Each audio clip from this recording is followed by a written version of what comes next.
नमस्कार प्यारे विद्यार्थियों, एलडीसी की तैयारी करने वाले विद्यार्थियों, अब आपके पास समय बचा है बहुत कम, यानी कि 20 दिन बचे हैं और 20 दिन अंतिम 20 दिनों के अंदर मैं कुछ विशेष टॉपिक के ऊपर बात करने वाला हूं।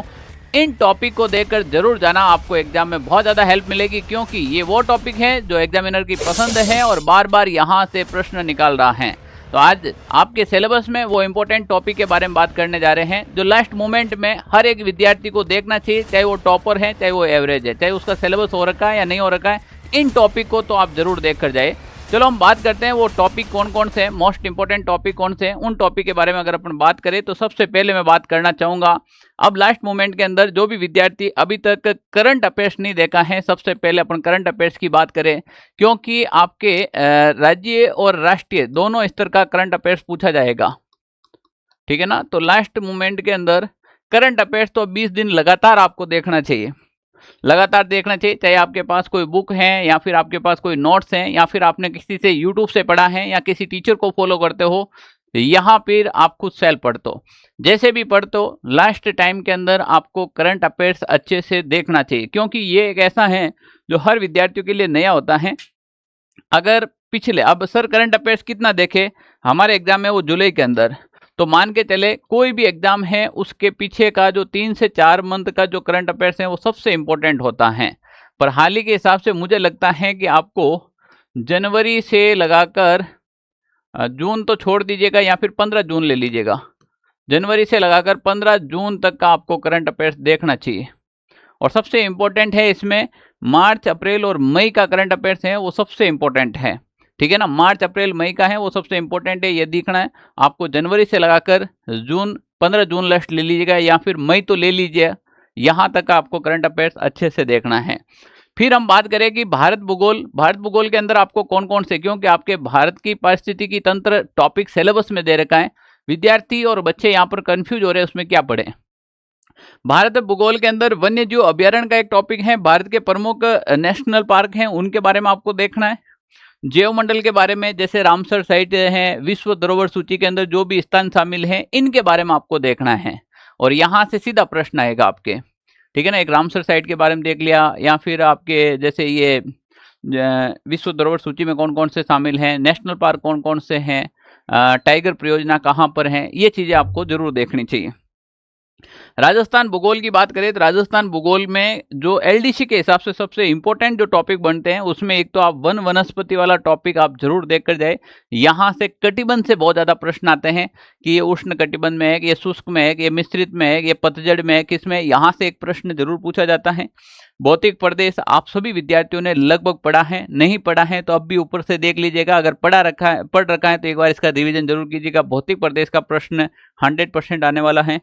इसके अलावा सबसे इंपॉर्टेंट रहेगा ये वाला, कृषि और कृषि की जितनी भी किस्म है, इस बात को नोट कर लेना, सीधा पूछा जाएगा। फसलों की किस्मों के बारे में पूछा जाएगा, गन्ने की किस्में कौन सी है, चावल की कौन सी है, इस प्रकार से सीधा प्रश्न आता है। कपास की किस्में कौन कौन सी है, तो कृषि और किस्म और उस कृषि आधारित उद्योग, जैसे सूती वस्त्र उद्योग हो गया, चीनी मिल का उद्योग हो गया, ये प्रश्न सीधा आने वाले हैं। तो इस टॉपिक को जरूर देख के जाए, ये एलडीसी के अंदर आपके मार्क्स बढ़ाएगा 100%। सिंचाई परियोजना राजस्थान की लिमिटेड सिंचाई परियोजना है, वहां से एक प्रश्न सीधा आ जाएगा। बड़ी सिंचाई परियोजना है उसकी डिटेल पढ़नी है, और छोटी परियोजना है उसका केवल जिले का नाम देखना है। जैसे सीधा आ गया लासी परियोजना कहाँ की है, तो आपको केवल जिला देखना है। अब यहाँ पर जैसे आ गया भांगड़ा नागल परियोजना, तो इसका थोड़ा डिटेल देखना है। इंदिरा गांधी नहर परियोजना, नर्मदा नहर परियोजना, इसका डिटेल देखना है। पर अगर कोई भी जैसे गरदड़ा परियोजना आ गई, छोटी परियोजना आती है, तो केवल उसका नाम देखना है कि ये किस जिले से संबंधित है, बस इतना ही देखना आपको यहाँ पर। इसके बाद हम बात करें राजस्थान का इतिहास, सभ्यताएं हैं, सभ्यताएं आपके सिलेबस में नहीं दे रखी है, सिलेबस में आपके सभ्यता नहीं दे रखी है, फिर भी मैं कह रहा हूं कि इन सभ्यताओं को आप ऊपर ऊपर से जरूर पढ़े। ऊपर ऊपर से कैसे, जैसे कालीबंगा, आहाड़, गणेश्वर, ये 5-7 सभ्यताएं, इसको एक बार ऊपर से जरूर रीड आउट कर ले। काफी बार एग्जामिनर सिलेबस से थोड़ा सा हटकर प्रश्न पूछता है, और वो मेरिट को ऊपर नीचे करने के लिए, तो मुझे लगता है कि वो सभ्यता की ओर जा सकता है इतिहास के अंदर। तो 2-4 सभ्यता ही हैं, ज्यादा गहराई में जाने की आवश्यकता नहीं है। पूछेगा तो कालीबंगा, आहाड़, गणेश्वर, बेरहाट, इन सभ्यताओं से ही पूछेगा। प्रमुख राजवंश और उनके संस्थापक, अब लास्ट मोमेंट में आपके पास समय कम बचा, और कम समय के अंदर हम क्या करना चाहिए, हमें प्रमुख राजवंश और उनके एक तो संस्थापक देख लो, जैसे राठौड़ वंश के संस्थापक कौन हो गया, चौहानों के संस्थापक देख लो, गोहिलों के संस्थापक, आमेर के संस्थापक, बीकानेर के राठौड़ वंश, जाट वंश, इस प्रकार के जो जितने भी वंश हुए, जैसे परमार वंश हो गया, गुर्जर प्रत्यार वंश हो गया, इनके एक तो संस्थापक, और प्रत्येक राजवंश के 6 और 7 राजा बड़े इंपॉर्टेंट होते हैं, ज्यादा तो नहीं होते हैं। जैसे हम बात करें इधर मेवाड़ के अंदर आए, मेवाड़ के अंदर जैसे बप्पा रावल को ले लो, उसके बाद जैसे राणा लाखा है, राणा लाखा जैसे महाराणा कुंभा हैं, मोकल हैं, जैसे महाराणा प्रताप हैं, राज सिंह है, अमर सिंह है। तो इस हिसाब से जो इम्पोर्टेंट 5 से 7 हर एक वंश के राजा को पढ़ लो आप। मारवाड़ के अंदर चले जाएंगे तो आप जैसे रावचंद्र सेन को पढ़ लो, मालदेव राठौड़ को पढ़ लीजिएगा आप, यहाँ पर जैसे जसवंत सिंह को पढ़ लीजिएगा, जो इम्पोर्टेंट शासक हैं। फिर राजस्थान के प्रसिद्ध युद्ध हैं जो आपको 1000 से लगाकर जो 1857 की क्रांति तक कोई भी युद्ध हुए हैं, ठीक है ना, वो सारे के सारे युद्ध देख लेने चाहिए। जैसे 1191-92 के अंदर जो आपके तराइन का युद्ध हुआ था, वहां से लगाकर जो बाद के जितने भी युद्ध हुए, ज्यादा नहीं 15-20 युद्ध हैं ढंग से देखे तो। अब उस युद्ध के अंदर आपको क्या देखना है, एक पेपर लेना है, एक पेपर लिया, उसके अंदर यहाँ लिख दिया आपने प्रमुख युद्ध, और जैसे युद्धाभ्यास कैसे याद करते उसी प्रकार से, जैसे मान लीजिए कोई भी युद्ध ले लिया आपने, ये ले लिया जैसे मान लीजिए खानवा का युद्ध, आपने क्या ले लिया, खानवा का युद्ध, यहाँ पर लिखा आप खानवा युद्ध, फिर एक कब हुआ और किन के मध्य हुआ और कौन जीता, विशेषता में एक लिख लीजिएगा, कोई विशेष घटना घटित हुई हो इस युद्ध के अंदर, ठीक है ना, बस मतलब टेबल के रूप में आप इसको युद्ध को याद कर लीजिएगा। अगर कोई राजाओं को उपाधि दे रखी है तो 10-15 राजा हैं और उनके सामने उनकी उपाधि लिख लो लास्ट मोमेंट में। या फिर उन राजाओं ने जैसे किसी दुर्ग का निर्माण करवाया, किसी झील का निर्माण करवाया, किसी मंदिर का निर्माण करवाया, ये एग्जाम में सीधा पूछा जाता है। इतिहास को लास्ट मोमेंट में ये पढ़ना चाहिए, लास्ट मोमेंट में आप कहानियों कथाओं की ओर नहीं जाए और फैक्ट को पढ़े। और फैक्ट कैसे निकालने मैं बता दिया आपको, ठीक है ना। एक पेज के अंदर आप युद्ध लिख लो, एक पेज में सारे निर्माण लिख लीजिएगा, 1 से 2 पेज ले लो यार, और 5 पेज के अंदर प्रमुख राजा का लिख लीजिएगा, ऊपर लिख लो राठौड़ों के 5 राजा लिख लो, गोहिलों के 10 राजा लिख लो, चौहानों के 8 राजा लिख लो, बीकानेर के 3 राजा लिख लो, इस टाइप से, ठीक है ना। और उनका भी केवल पॉइंट टू पॉइंट लिखना आपको। फिर 1857 की क्रांति, किसान आंदोलन और प्रजामंडल, ये टॉपिक आपको लास्ट देखने चाहिए। आधुनिक इतिहास से बहुत ज्यादा प्रश्न आते हैं, एलडीसी में भी आएगा, इनके तो एक प्रश्न फिक्स है, तो ये तो आपको देखने चाहिए लास्ट मोमेंट में। अब हम बात करें कला और संस्कृति।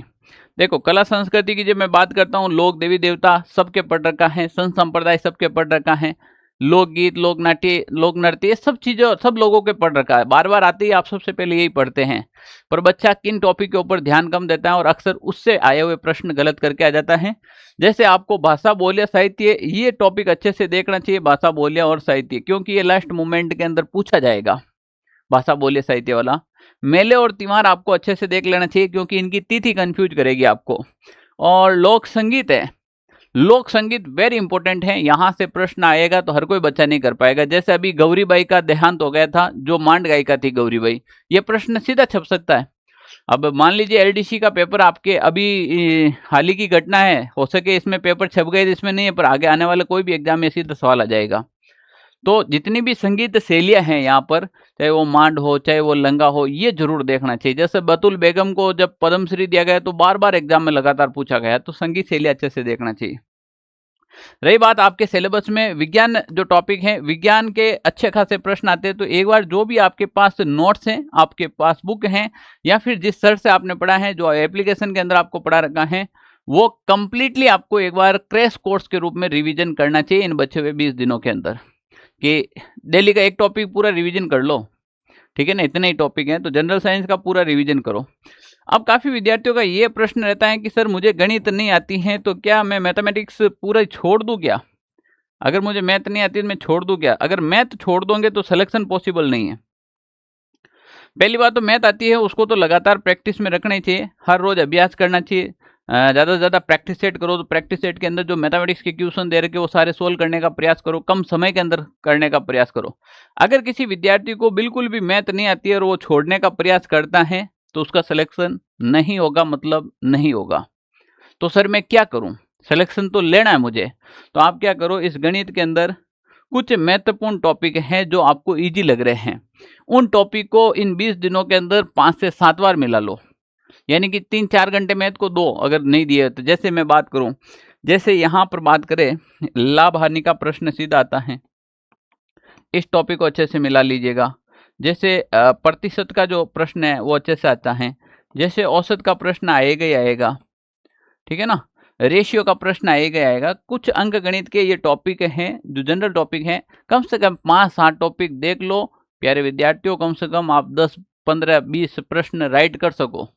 अगर 10 प्रश्न भी अगर आप मैथ में राइट करते हो तो कम से कम एवरेज नंबर तो लाने चाहिए आपको।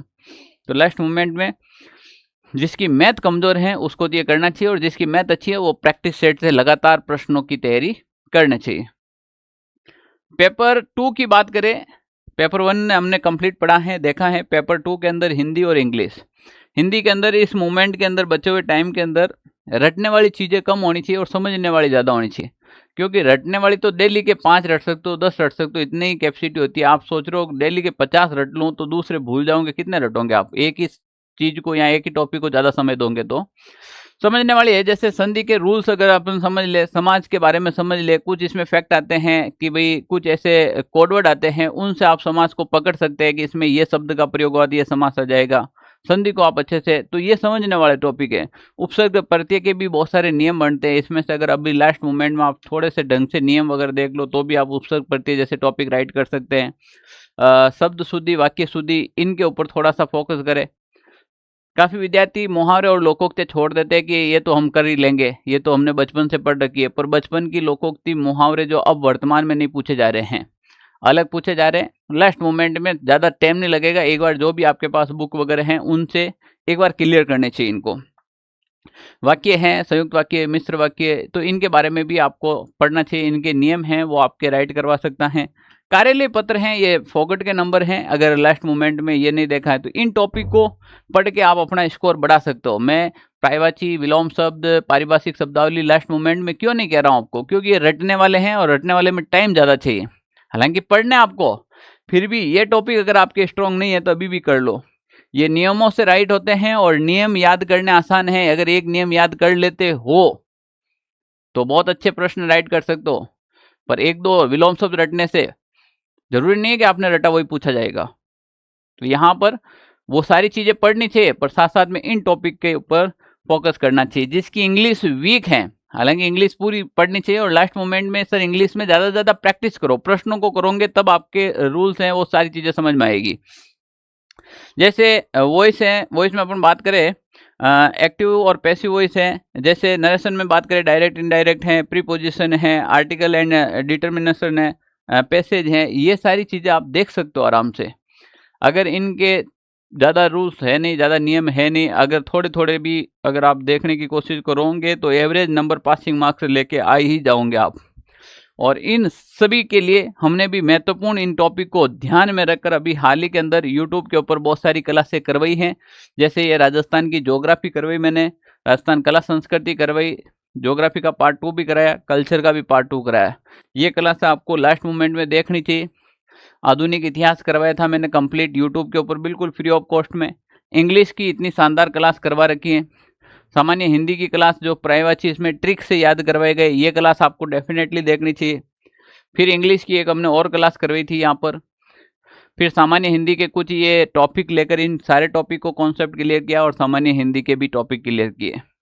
लास्ट मोमेंट में आपको ये क्लास से देखनी चाहिए, 2 की स्पीड करके भी देख लो, डेफिनेटली फ़ायदा होगा। क्योंकि जो अभी मैंने बताया ना, उन टॉपिक को ध्यान में रखकर इन क्लासों का आयोजन किया गया है। सर और क्या करें, जैसे ये तो हमने कर लिया, अब हमें टेस्ट देने चाहिए या नहीं देने चाहिए? टेस्ट आपको देने चाहिए। अब टेस्ट दोगे तो आपकी ओएमआर शीट पे देने से आपकी घबराहट कम होगी, प्रैक्टिस ज़्यादा होगी। काफ़ी विद्यार्थी तो एग्जाम हॉल में रोल नंबर तक गलत भर के आ जाते हैं। अब इन विद्यार्थियों के लिए ऑनलाइन सारथी के जो टेस्ट पेपर है, मॉडल पेपर हैं, वो भी उपलब्ध हैं। इनके पीछे व्याख्या डाल रखी है। अब कोई कहता है ना लास्ट मोमेंट में गागर में सागर, तो गागर में सागर आपको यहीं पर मिलेंगे। 150 प्रश्न और 150 व्याख्या अगर आप देख लेते हो तो भी आपका अच्छा एक लेवल का कॉन्फिडेंस आपके अंदर आ जाएगा। डेली का एक पेपर सेट दे दो बस आप। डेली का एक पेपर सेट दे दो, चाहे सुबह जल्दी उठ के दो, चाहे शाम को लेट सोते समय दो, दिन में नींद आए उस समय भी दे दो, पर एक पेपर सेट दे दो। मैं कहता हूँ गारंटी से आपके 10 से 15 नंबर आपके बढ़ जाएंगे, जितना आपका स्कोर हो रहा है उसमें जोड़ लीजिएगा। 10 से 15 नंबर पेपर फर्स्ट में और 10 से 15 नंबर पेपर सेकंड में बढ़ जाएंगे। ऑनलाइन एप्लीकेशन में लिंक दे रखा है, ऑनलाइन सारथी एप्लीकेशन, वहां से आप ऑर्डर कर सकते हो। मार्केट में भी ये उपलब्ध है, जैसा आपको सुविधा लगे वहां से ये बुक मंगवा कर आपको जरूर एक बार प्रैक्टिस सेट भी देने चाहिए। बाकी के लास्ट मोमेंट में अगर आपका भी कोई टॉपिक वीक है या फिर हमें यूट्यूब के ऊपर पढ़ाना है आपको बिल्कुल फ्री ऑफ कॉस्ट में, तो आप हमें जरूर सजेस्ट कीजिएगा कमेंट बॉक्स के अंदर। वो टॉपिक मैं आपको यूट्यूब पर पढ़ा दूंगा, याद भी करा दूंगा, कैसे भी करवाओ आपको याद करवा दूंगा। ओके, थैंक यू, जय हिंद साथियों।